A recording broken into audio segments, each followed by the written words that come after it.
All right. Well, thank you all so much for joining us this afternoon.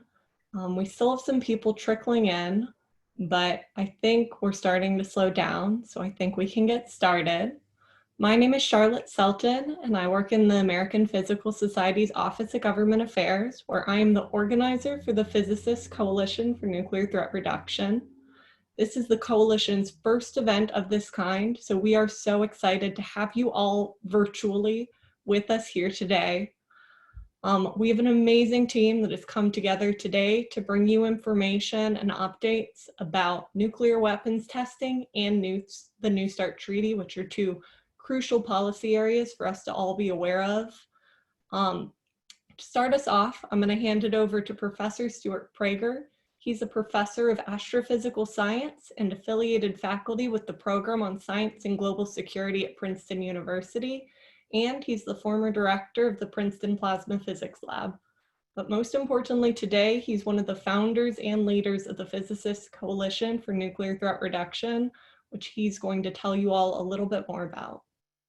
Thanks, Charlotte. So I thought before we start the main event for today, which is a discussion of nuclear testing and New START, I wanted to just brief you, for those that aren't familiar with this new endeavor that we started through APS called the Physicists Coalition for Nuclear Threat Reduction.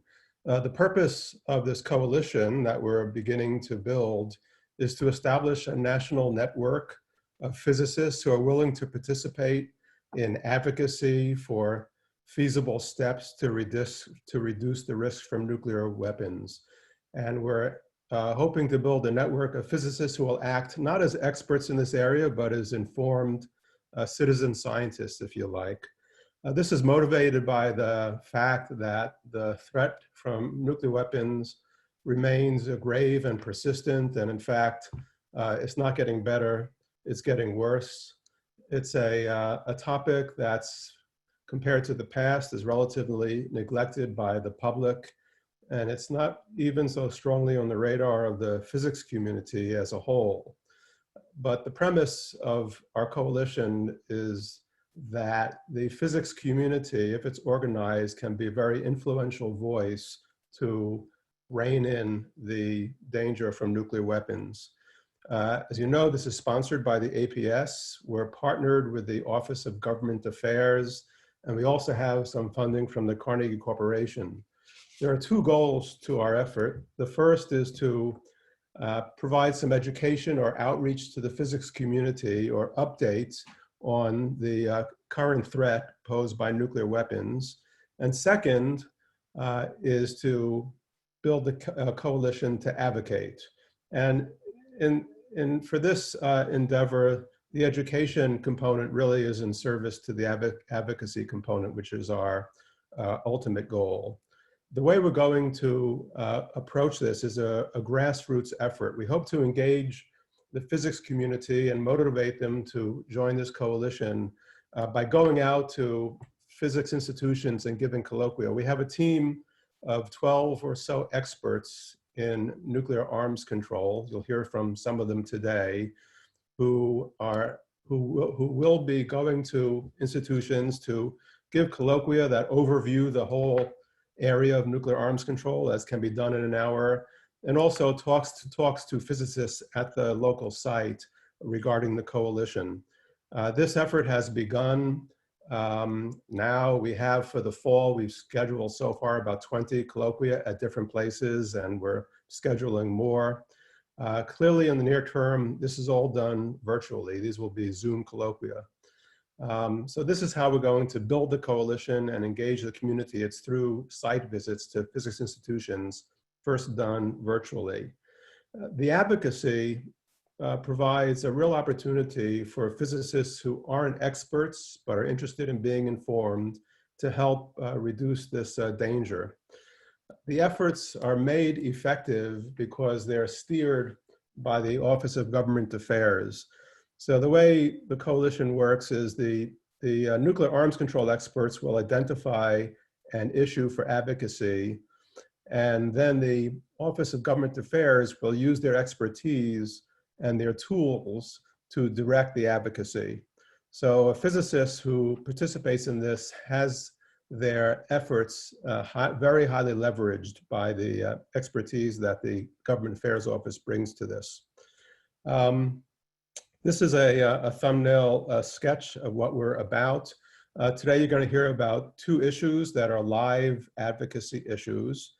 And I just want to conclude by saying, if you're interested in learning about the coalition or joining the coalition, you can do that by going to our website, which is called physicistscoalition.org.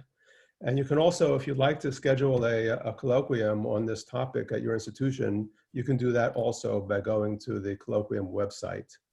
So with that, I'd like to turn this over to Sébastien Philippe, who's going to tell you about an effort which we are launching to hope to bring in early career scientists to this effort. So Sébastien.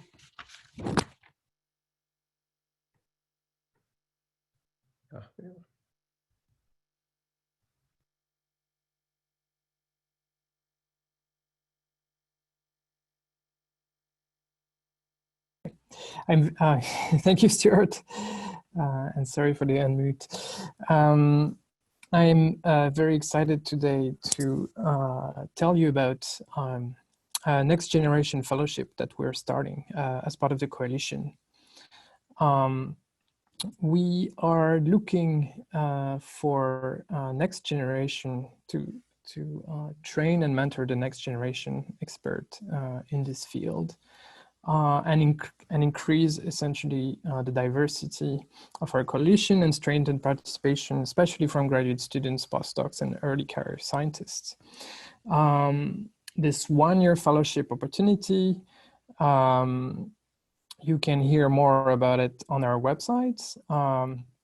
It is essentially here to help mentor, as part of this fellowship, we'll mentor fellows, introduce them to policy writing, partnering with them to give talks, also colloquia, train in policy communication, network with our community, join also a summer school that Princeton University is organizing on this topic, and so on. So there's more information on our website, and we just launched it today.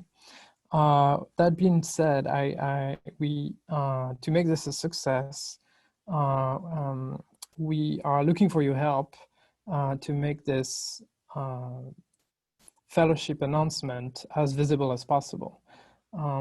So if you have any ideas, or if you want to spread the work to your institutions, please let us know, and we'll be able and very happy to give you materials on this. Again, for more information, see our website, physicistcoalition.org. And now I'll hand it over to my colleague, Dr. Laura Grego. Hello, everyone. I'm so pleased that so many of you are here. And I'm so pleased that two of the founding members of the Physicists Coalition will be giving talks today. These are two physicists with decades of experience and commitment at the nexus of science and public policy. And you'll see from their bios, they have not let up. They have a long and rich history. And I'll give you a short summary. First speaking, we'll have Dr. Steve Fetter, who is the Associate Provost and Dean of the Graduate School of the University of Maryland. He also serves as the Acting Executive Director of the Center for Advanced Study of Language. He's been a professor in Maryland School of Public Policy since 1988. Dr. Fetter has also served in numerous capacities in government service, including in the White House Office of Science and Technology Policy and the Departments of State, Defense, and Energy. Despite these enormous commitments, he's also been able to commit to scholarship and mentoring in public service. He's also actively served in the APS and is currently on the panel on public affairs and other non-governmental organizations that sit at the nexus of science and public affairs. Also joining us is Dr. Frank von Hippel, who is a senior research physicist and professor of public and international affairs emeritus with Princeton's program on science and global security, which he co-founded in 1975. And he chairs the editorial board of the journal, Science and Global Security, which he co-founded in 1989. Frank started his career in physics research, but shifted his focus to public policy physics. That has taken him also into government service in the White House Office of Science and Technology Policy, as well as service in the non-governmental sector, including leadership positions in EPS and on the International Panel on Fissile Materials, which he co-founded. This year, the Journal for Peace and Nuclear Disarmament published a set of interviews reflecting on Dr. von Hippel's remarkable life and years of engagement on these issues, and I really recommend taking a look at those. Our two panelists will talk about two critical issues. Dr. Fetter will talk about the new Strategic Arms Reduction Treaty, and Dr. von Hippel will talk about the possibility that the US may resume nuclear testing. I'll note that the American Physical Society on July 22nd issued statements on both of these issues, and I'll put a link to these in the chat so you can see them. The speakers will speak for a total of about 25 minutes, and then there will be a short presentation by Charlotte Selton about advocacy actions that you can take on New START and nuclear testing. Please submit your questions as you think of them, and we will collect them for the 20-minute question and answer session that will follow the talks. You should see the Q&A function at the bottom of your screen. If you click on it, it'll pull up a window that you can type them into. And with that, I'm going to leave it to Steve to talk about New START. Okay, thank you very much. Yes, I would like to talk about New START extension. And New START, let's see, I'm having trouble advancing my slides. Let me just, there we go. New START is the most recent in a series of nuclear arms control agreements between the United States and Russia, before that the Soviet Union. And the series of treaties began over 50 years ago. And I just wanted you to note three things from this chart. The first is when this process began. It's not often noted that the process began really in 1968 in connection with the signing of the Non-Proliferation Treaty, under which most nations in the world agreed not to acquire nuclear weapons. But the nuclear weapon states agreed in Article 6 of that treaty to begin negotiations on ending the arms race and nuclear disarmament. And in fact, when the United States and the Soviet Union signed that treaty, they announced that they would begin negotiations on arms control agreements to reduce their arsenals. The second thing I'd like you to notice about this slide is that all of these agreements are not in force except for the New START Treaty. All the others have either expired or never entered into force, or the US withdrew from the ABM Treaty and the INF Treaty. And so the only arms control agreement currently in force is New START. And that is why it's so important to talk about the extension of that treaty, because the third thing I'd like you to notice is that this has been a continuous process for over 50 years. And you'll notice there's usually overlap between the expiration of one treaty and the beginning of negotiations on the next treaty. During this entire period, there's been a treaty in force or negotiations about the next treaty, but there currently are no negotiations in progress about a treaty beyond New START. So if New START were to expire, there would be no follow-on treaty. So what is New START? It was signed in April of 2010 and entered into force in February of 2011 for a 10-year period. So that 10-year period expires on February 5th, 2021. But both parties may extend that treaty for an additional 5 years simply with an exchange of diplomatic notes. This would not require any action by the US Senate or ratification. The treaty limits strategic nuclear forces. In particular, it limits the number of deployed delivery vehicles, ICBMs, intercontinental ballistic missiles, submarine-launched ballistic missiles, and heavy bombers to 700 total on each side.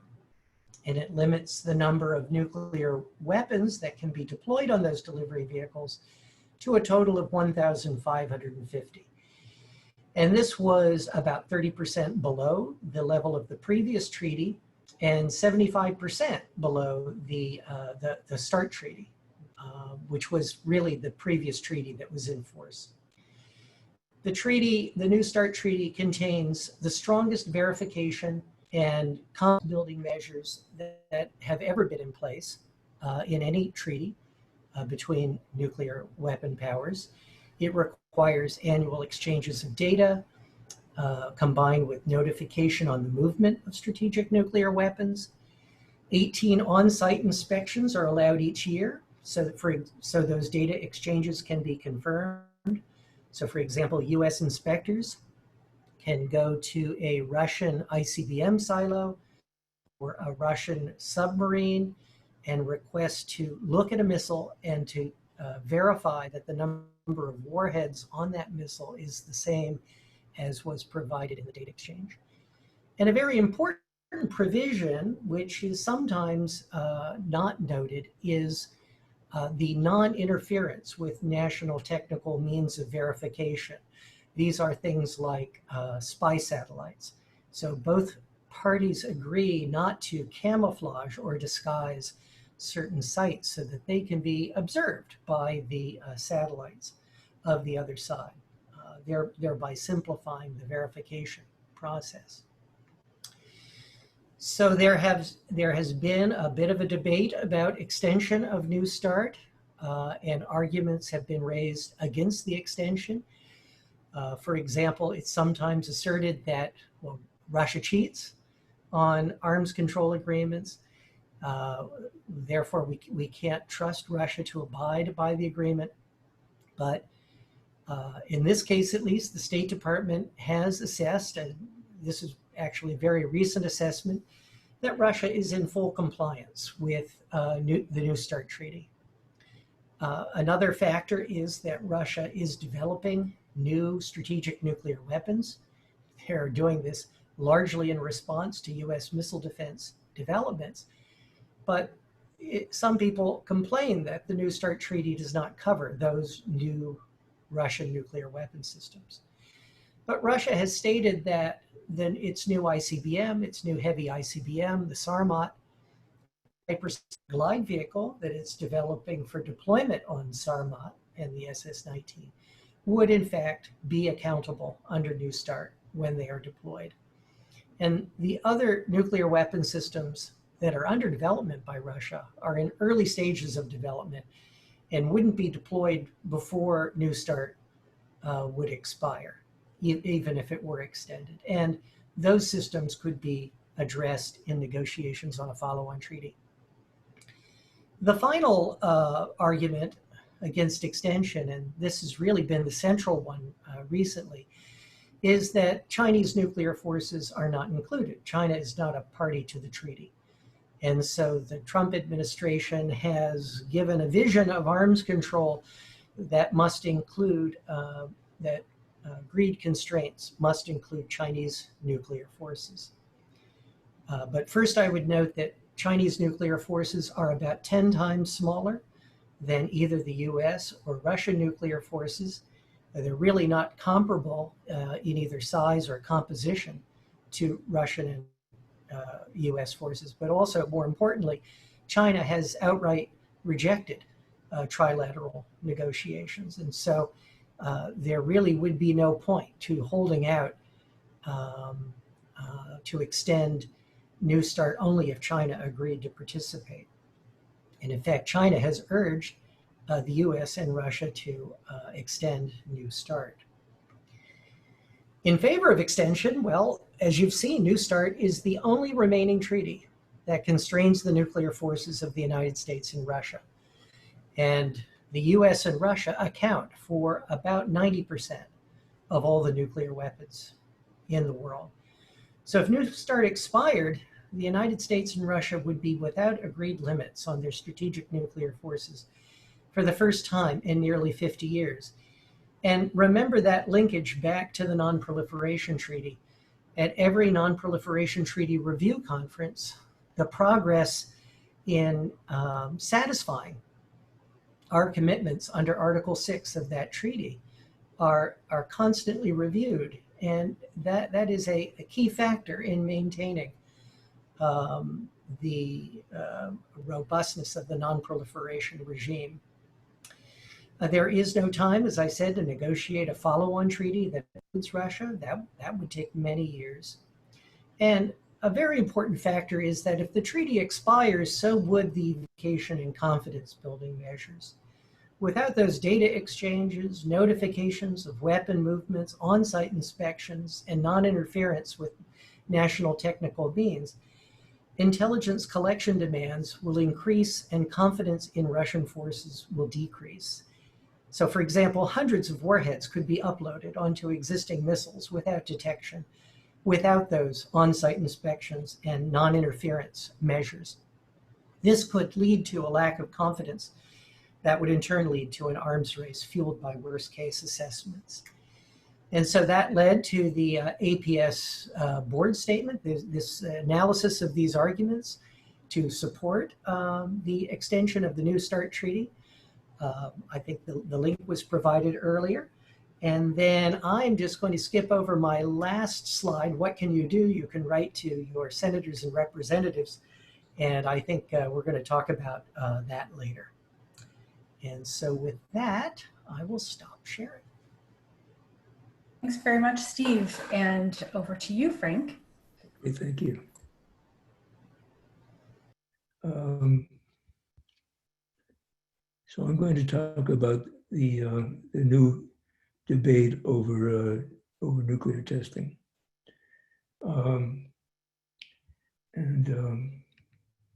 so I'll start with history. The history. This debate goes a long way back.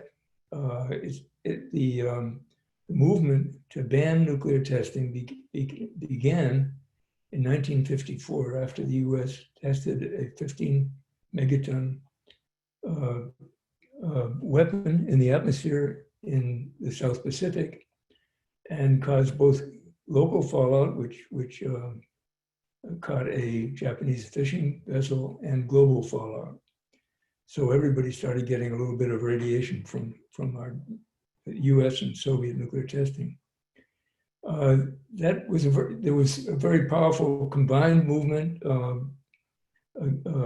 both anti-nuclear testing movement for arms control reasons and also for environmental reasons, which resulted in 1963 in the Partial Test Ban Treaty, which banned testing everywhere except underground, and I'll get back to the underground testing.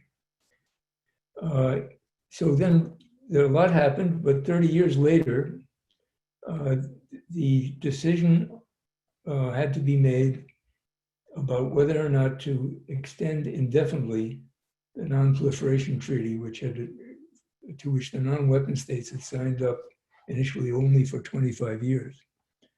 And as part of the deal that actually accomplished that indefinite extension of the commitment of the non-weapon states to the Non-Proliferation Treaty to not acquire nuclear weapons, the 5 permanent members of the UN Security Council, which are also the 5 original nuclear weapon states, committed to achieve a comprehensive test ban. And lo and behold, a year later, it was signed and it has been since ratified by 176 countries.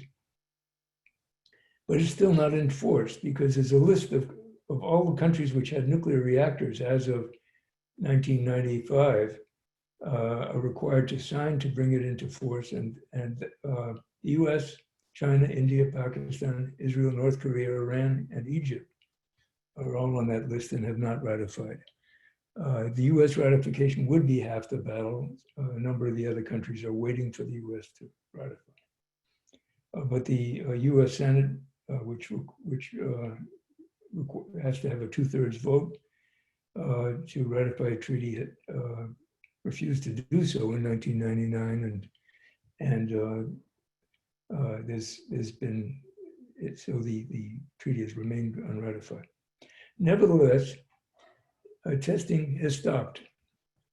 The P5 countries, the 5 permanent members of the Security Council, started their testing in 1996, India and Pakistan in 1998, and North Korea most recently in 2017.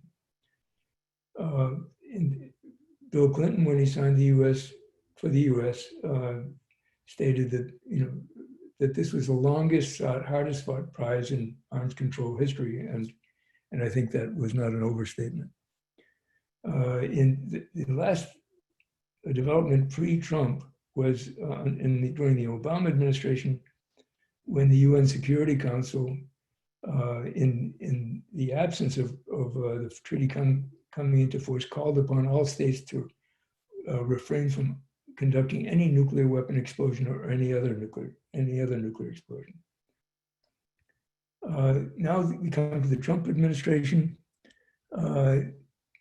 Starting in 2020, there have been a drumbeat of developments which have raised alarm. In April, the Trump administration declared that Russia had conducted nuclear weapon experiments with a non-zero yield nuclear yield, and therefore was violating at least the US interpretation of the Comprehensive Test Ban Treaty.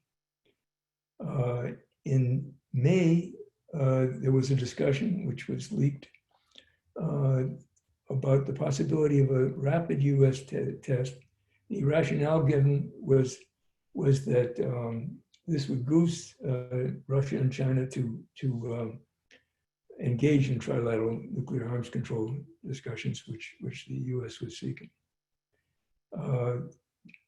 More recently, John Bolton, the former National Security Advisor, said that in fact the National Security Council had been discussing testing for 2 years.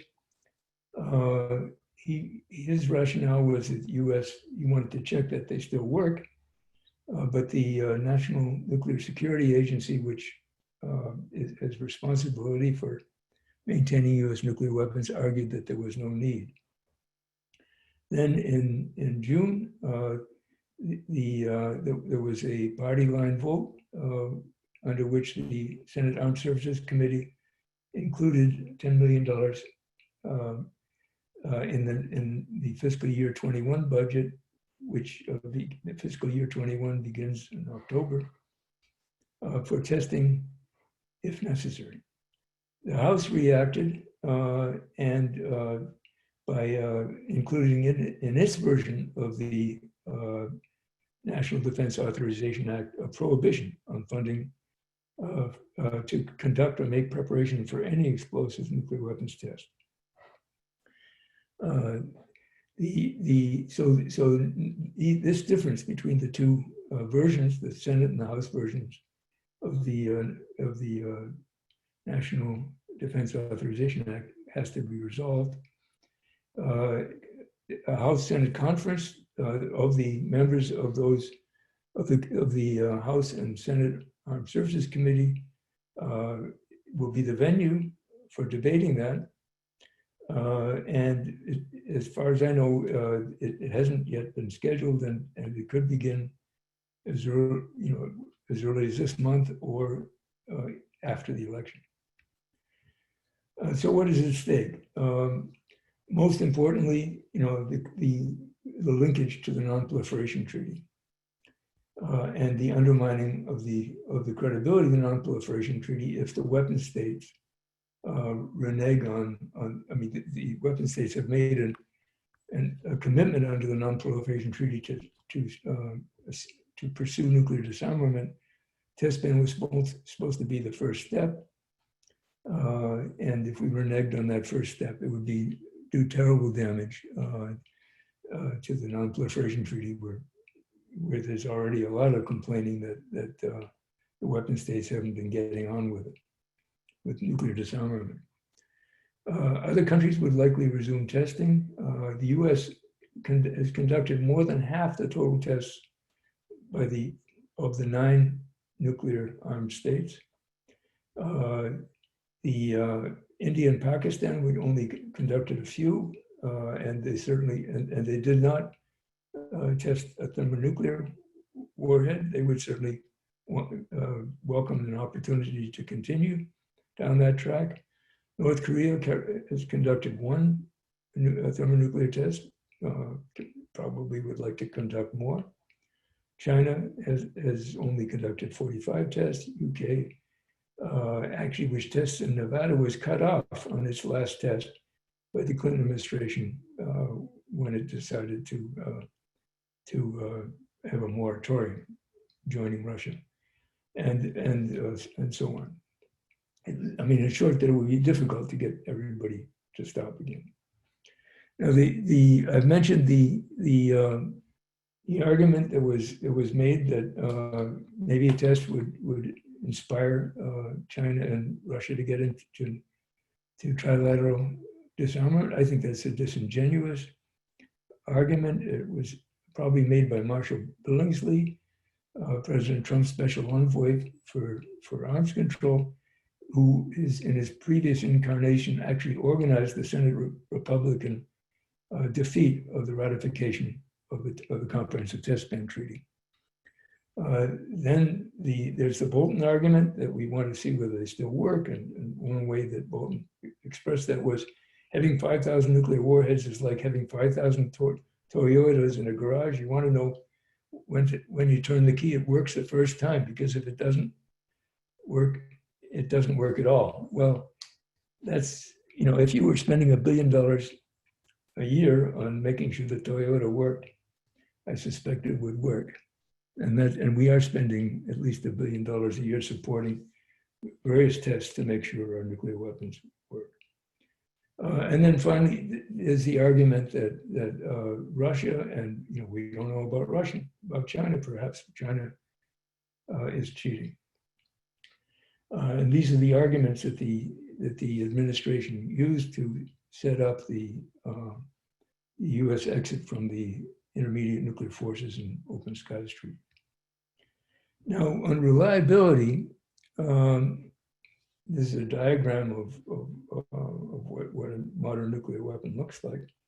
But on reliability, the Congress requires that every year, the 3 U.S. nuclear weapon lab directors and the commander-in-chief of the Strategic Command commission independent reviews of each warhead, including red teams, and report to Congress whether there's any need to test any one of the weapons because of doubts about reliability, safety, or military effectiveness.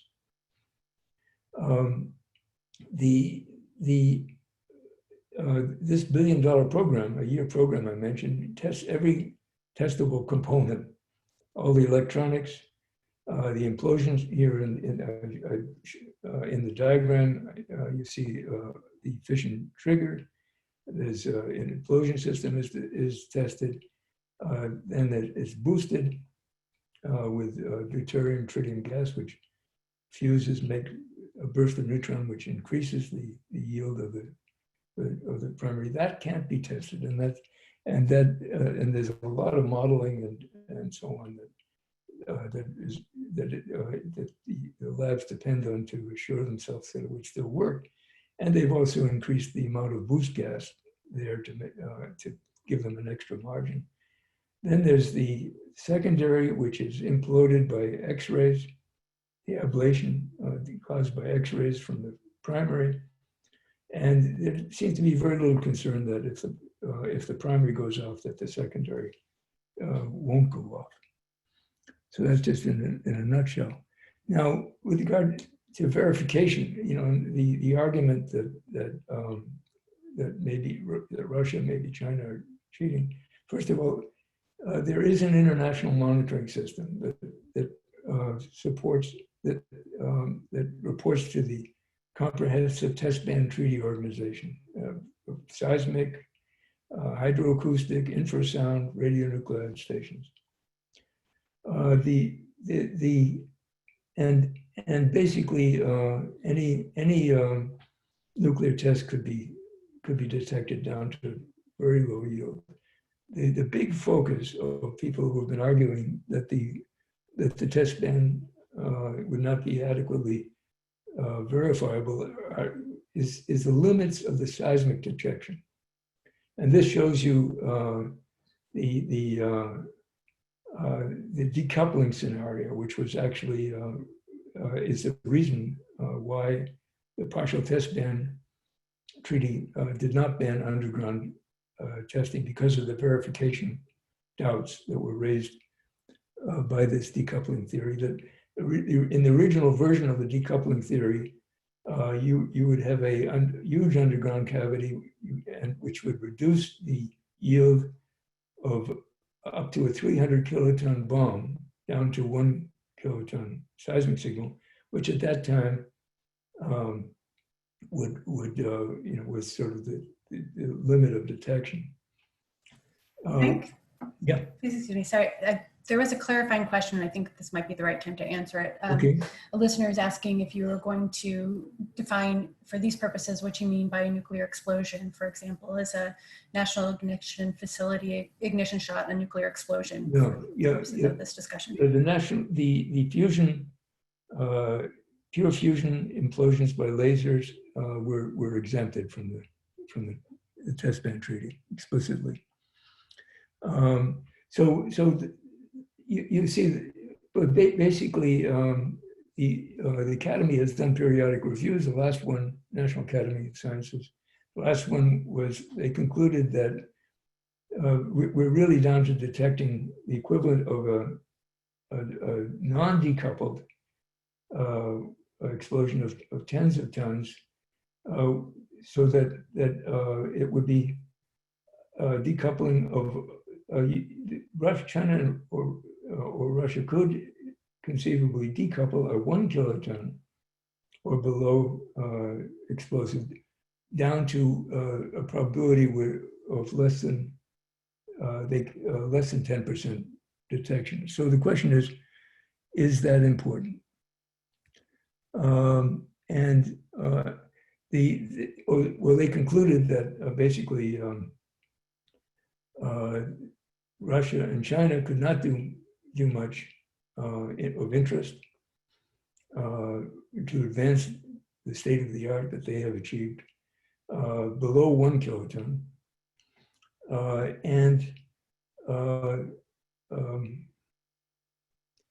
leave it at that.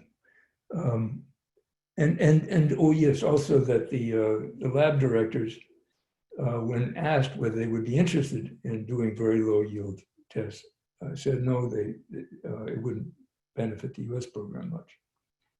So the claim, in fact, is that Russia has been conducting hydronuclear tests.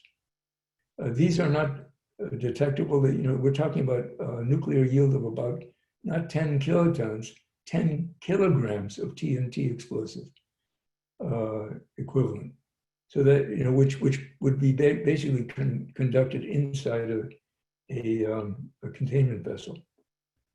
So that the allegation, there's no way to dispute the Trump administration's claim. There's no physical evidence that they could have, though, of this so-called violation. And as I mentioned, even much larger tests is judged by the National Academy review as not significant, and by the lab directors as not significant. With regard, I've already gone through with what we do with regard to reliability.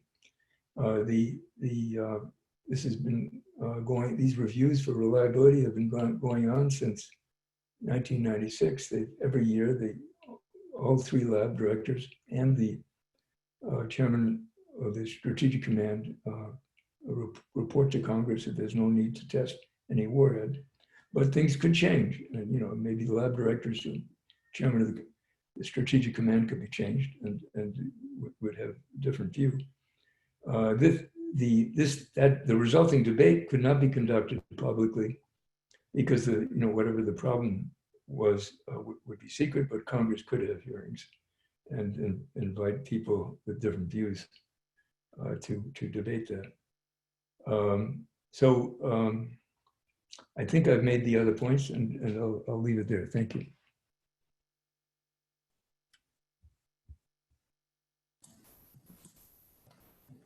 Great, thank you so much. Quickly, we'll have Charlotte talk about some of the advocacy actions that you can take on these two topics. Thank you so much, Frank and Steve. They did a great job giving a primer on why nuclear testing and New START are such crucial policy areas for us to engage on and take action on. So before we get to Q&As, I want to really quickly let you all know about 2 opportunities that we have right now for you to take action.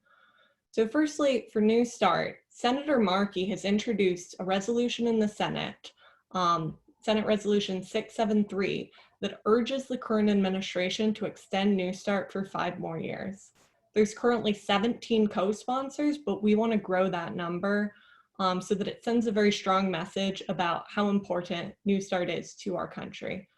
So we have set up a portal that I will drop a link to in the chat that will let you contact your senators to thank them if they're already supporting this resolution and to ask them to sign on if they're not yet co-sponsoring this resolution.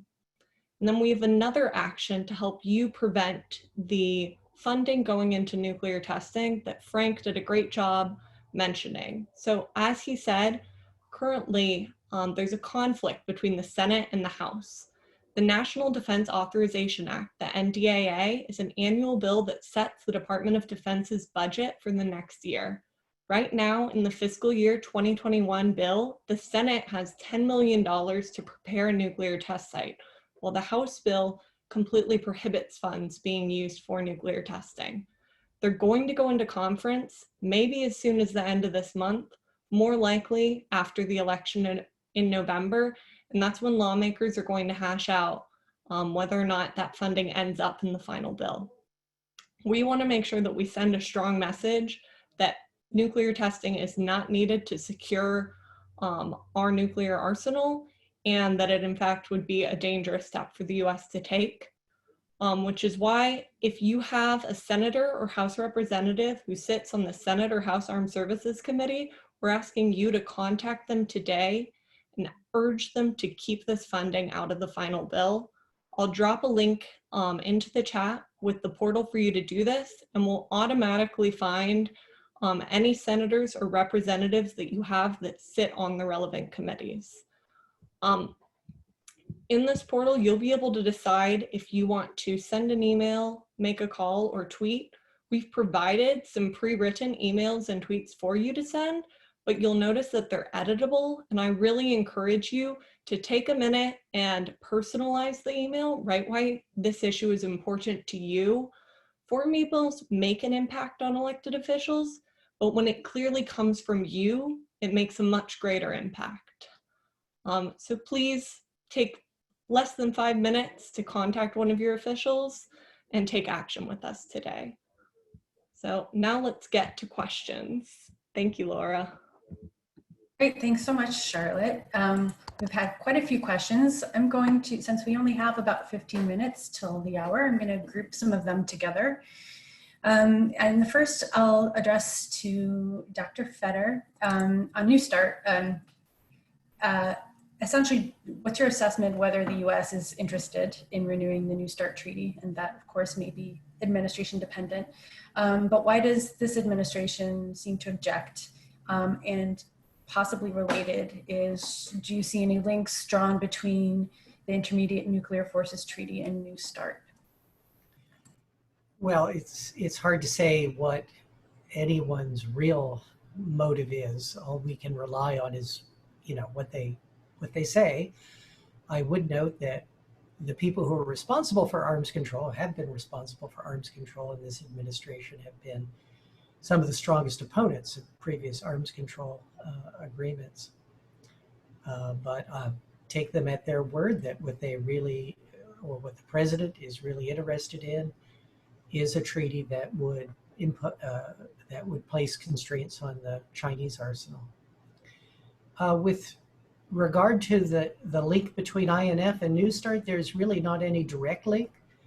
They covered different categories of nuclear weapons. INF applied only to ground-launched intermediate range missiles.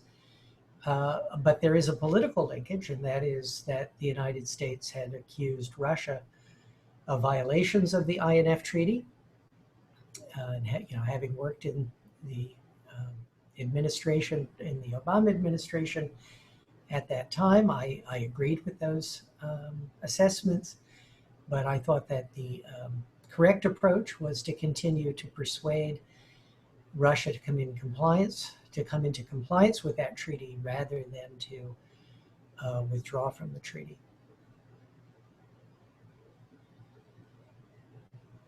Great, thank you. There are, I'll pull some questions for Frank. You did talk about this in your talk a bit, about whether Russia and China were cheating, conducting very low yield explosive tests, and again, whether they would get any advantage from that. Maybe you could underscore your assessment of that. And I guess related to that is, if countries resumed nuclear testing, who would advantage most? Yes, and by the way, I invite Steve Steve is certainly very knowledgeable on these issues as well, and so if he wants to add something. At the level of cheating that's beyond detection, there's really no advantage for no real benefit for those very low yield weapons. You can basically test the primary, but you can test the primary without boosting, efficient primary, but you can't really test the boosted primary. I'm sorry, what was the second half? If nuclear testing were to resume, who would benefit the most? Well, it would advantage most, I think, the countries which have done the least testing. And of course, since the US has done more testing than any other country, it would probably advantage us least. Of course, you can argue that and I would, that these advances, whatever the advances are in nuclear weapons, don't change the basic fact that nuclear war has to be avoided with any vintage of nuclear weapons. I mean, if we want to preserve civilization. Steve, did you have anything you'd like to add to those questions? No. Okay, great. So we're turning back to New Start. One is a quick technical question, and it's whether Russian and US inspectors are on duty in both countries at all times under the New Start protocols. And what do you think the prospects are for a future, for a follow-on treaty, which includes the US, Russia, and perhaps also China, the UK, and France, perhaps where the size of the arsenals are traded against, allowing the signatories to modernize those arsenals? So on the first question, no, US inspectors are not continuously on site in Russia and vice versa. There's a process for requesting an inspection, and then a certain amount of time to arrive on the site. And the treaty permits 18 such inspections by each side each year. With regard to the prospects for a future treaty that would include the P5, I think it will take many years to achieve that. I would note that the US and Russia have been at this for 50 years. So we have a lot of experience in negotiating arms control agreements. We have a common language and vocabulary. The P5 process, there is a P5 process that began in 2007 with all of the official nuclear weapon states, but it has made very little progress over that time. And I think a big part of the reason is the US and Russian arsenals are so different, so much larger. The other arsenals have been much closer to what is regarded as a minimum deterrent, just the sort of minimum nuclear force that is required for an assured deterrent. And so there isn't really a basis for entering into an agreement as equal partners with the US and Russia. Could I add something? Absolutely. China is increasing the size of its arsenal. And so that's a concern because at some point we do have to get beyond bilateral arms control with Russia. And so China growing raises the floor for how far we can go down on a bilateral basis with Russia.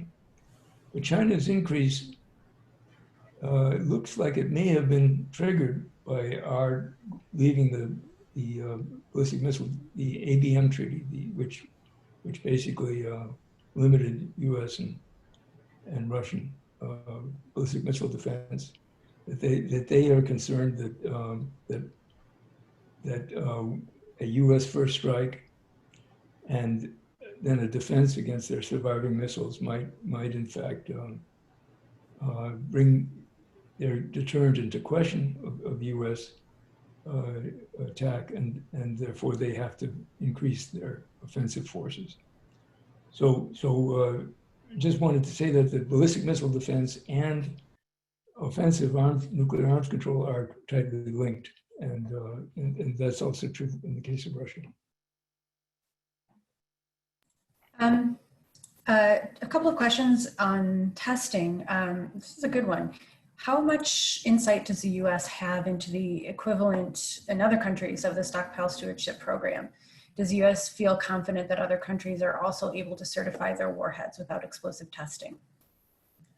I talked with both Chinese and Russian weaponeers, before 2000, and they were both very confident that they could maintain their stockpiles. I don't think they're putting as much money into their stockpile, so-called science-based stockpile stewardship programs as the U.S. is, but they didn't anticipate any problems with maintaining the reliability of their weapons.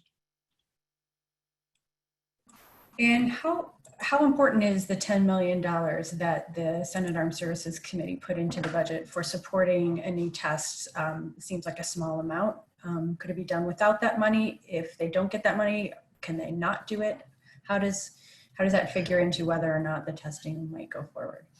The 10 million is a very modest amount actually for a nuclear test. Basically, it wouldn't cover an instrumented test. With elaborate instrumentation. But you could put a nuclear warhead down a hole and set it off, fill the hole and set it off, which seems to be what was being proposed in the National Security Council.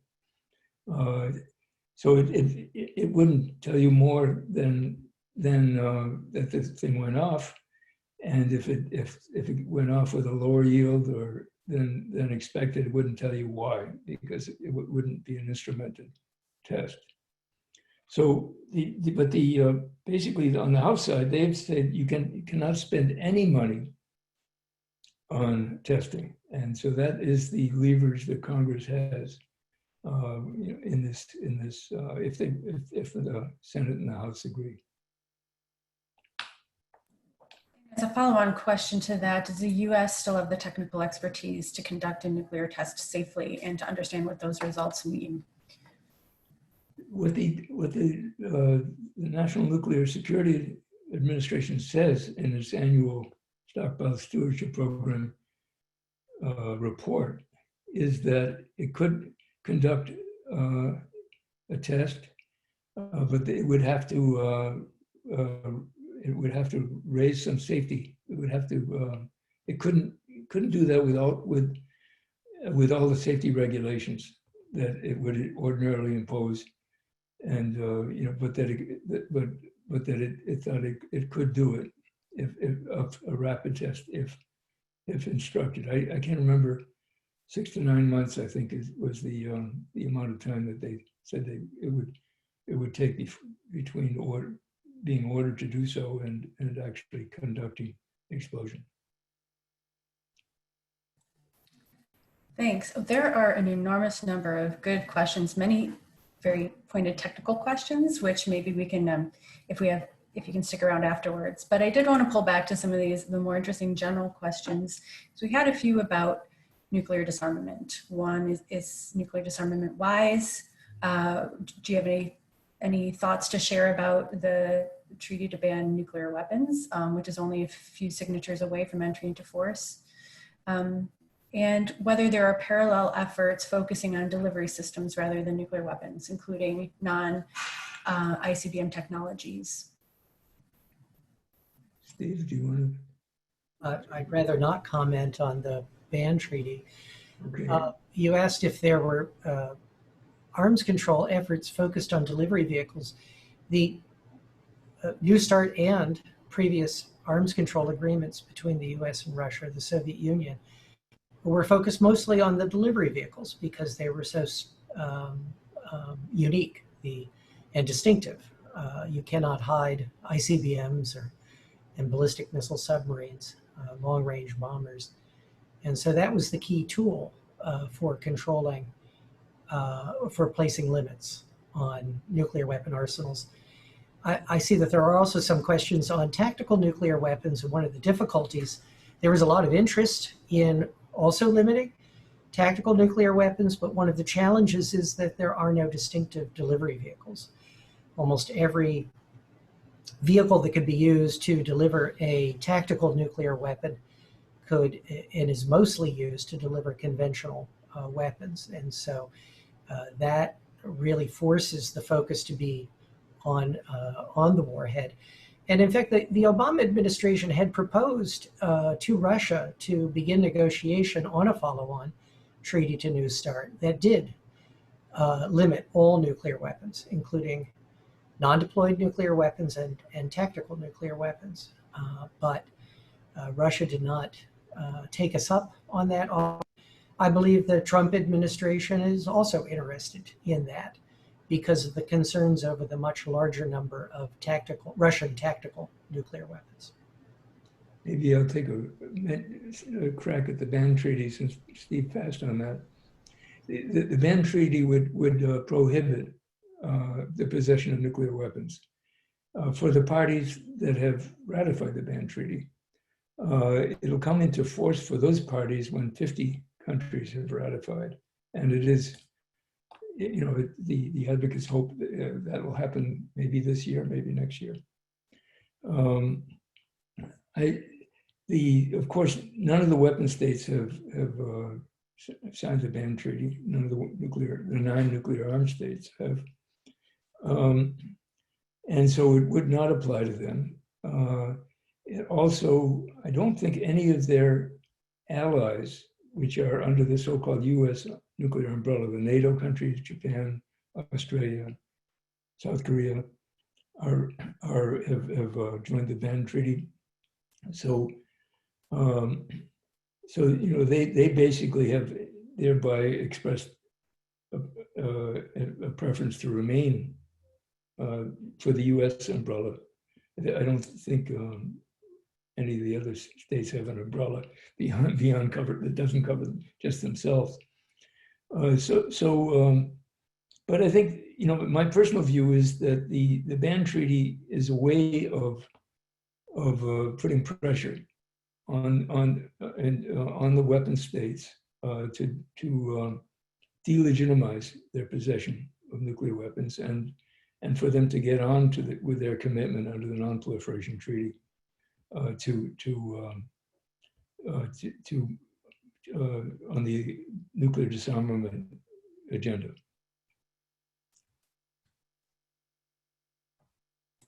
Well, thank you so much. We are at 5 o'clock, which is our stop time. So I'd like to take this opportunity to thank you so much for sharing your time and expertise, which is considerable. There are further questions that we may be able to answer them in some form. I'm not going to make promises on your behalf, but there are some really interesting things left on the table.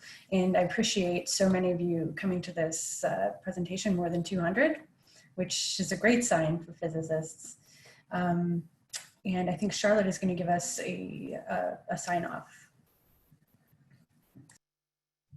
Thank you, Laura. And thank all of you for coming and giving up your afternoon today to learn a little bit more about what's going on in the nuclear weapons policy world.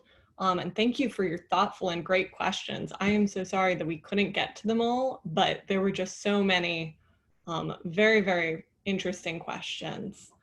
But I hope that you all learned a little something, and I hope that you all take action after this.